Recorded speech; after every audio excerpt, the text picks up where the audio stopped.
माता सावित्री बाई फुले। तो समझना पड़ेगा। हमसे पिछले साल ही मीडिया वाले पूछ रहे थे, तो हमने कहा था कि बताओ जिसके बारे में आप बोल रहे हो शिक्षा की देवी, उनका शिक्षा के क्षेत्र में योगदान क्या है? कितनी पढ़ी लिखी, कितना विद्यालय खोलने का काम किया। और मैं बताता हूं जो हमारी शिक्षा की देवी सावित्री बाई फुले, उनका 1800 जन्म हुआ, 1840 में, और 1800 भारत वर्ष का पहला महिला शिक्षिका बनाने का काम किया। उसके बाद उन्होंने 18 विद्यालय खोलने का काम किया। ये है शिक्षा की देवी। लेकिन आज भी हमारे समाज के लोग अंधविश्वास में पड़े हुए। हमारे किसी भी पूर्वजों ने जो भी लड़ाई लड़ा, धर्म जाति का लड़ाई कभी नहीं लड़ा, हमेशा शिक्षा और स्वाभिमान का लड़ाई लड़ने का काम किया है। और आज हमारे बच्चे कहां जा रहे हैं? अंधविश्वास की तरफ। हमें अपने बच्चों को देखना है। अपने गाढ़ी कमाई का ज्यादातर हिस्सा जो हमें शिक्षा पर खर्च करना चाहिए, उसको हम अंधविश्वास में खर्च कर देते हैं। ये कौन करेगा? समाज के लोगों में ये शिक्षा के ज्योति जगाने का काम कौन करेगा? तो इस काम को मैं समझता हूं कि अगर प्रोग्रेसिव ग्रुप अगर अपने हाथ में ले लेता है तो समाज को अंधविश्वास से बाहर निकलने में देर नहीं लगेगा। और जब समाज अंधविश्वास से बाहर निकल जाएगा तो समाज को विकसित होने में देर नहीं लगेगा। और इसके अलावा हमें दोस्त और दुश्मन को पहचानना पड़ेगा। जब तक हम दोस्त और दुश्मन को पहचानेंगे नहीं, तब तक हम अपने मकसद में कामयाब नहीं हो सकते। अपने इतिहास को समझना पड़ेगा। हमारा इतिहास क्या है? और मैं समझता हूं कि जो कौम अपना इतिहास नहीं जानता है, वो कभी अपना इतिहास नहीं बना सकता है। हम हैं कौन? हम कौन हैं? हम मौर्य वंशी हैं।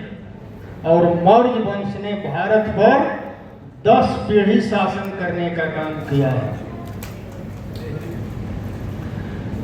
चंद्रगुप्त मौर्य से लेकर बिंदुसार, सम्राट अशोक चक्रवर्ती होते हुए लास्ट राजा बृहदक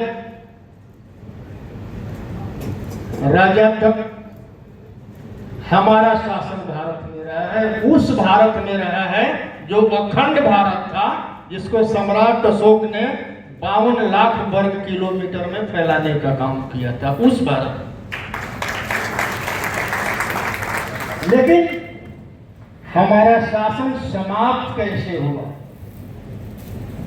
मौर्य वंश शासक राजा बृहदक का हत्या कैसे हुआ? हत्या करने वाला लोग कौन था कि आपका शासन समाप्त हो गया?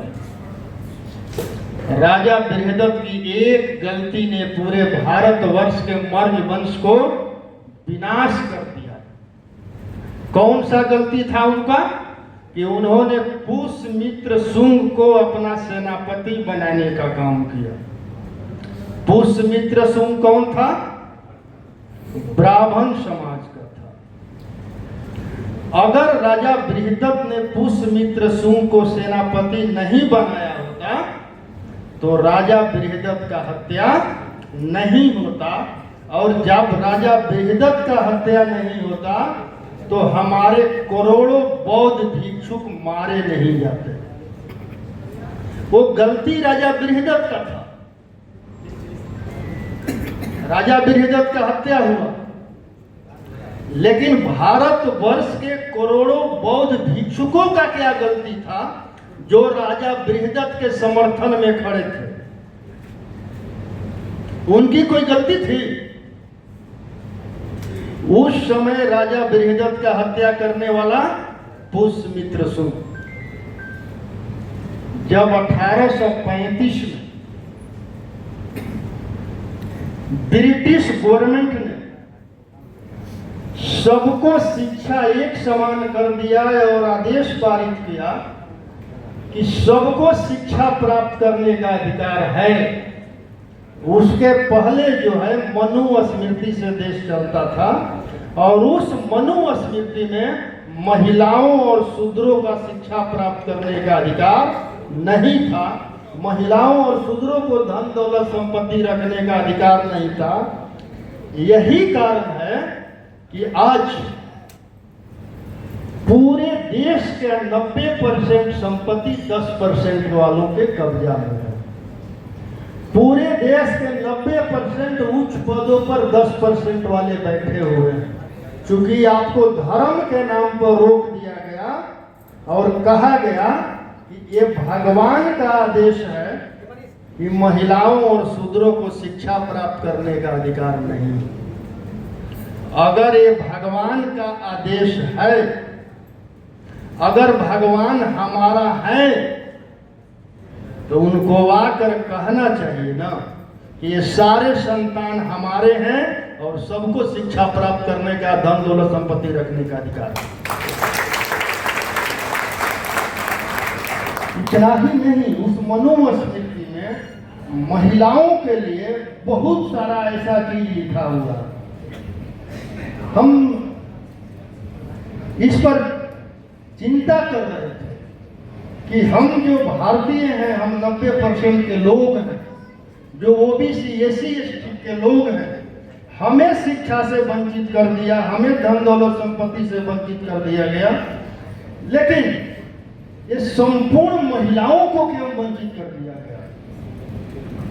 तो मैंने इतिहास को खंगाला तो मैंने देखा कि वो जिन्होंने हमें धर्म के नाम पर शिक्षा और संपत्ति से वंचित किया, वो इंडियन नहीं है, वो विदेशी हैं, यूरेशिया से भारत आए हैं और वो केवल पुरुष वाले थे।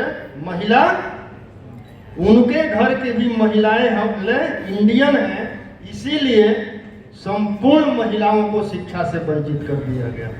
क्योंकि भारतीय जब शिक्षित होंगे तो अपना अधिकार समझेंगे, अधिकार मांगेंगे।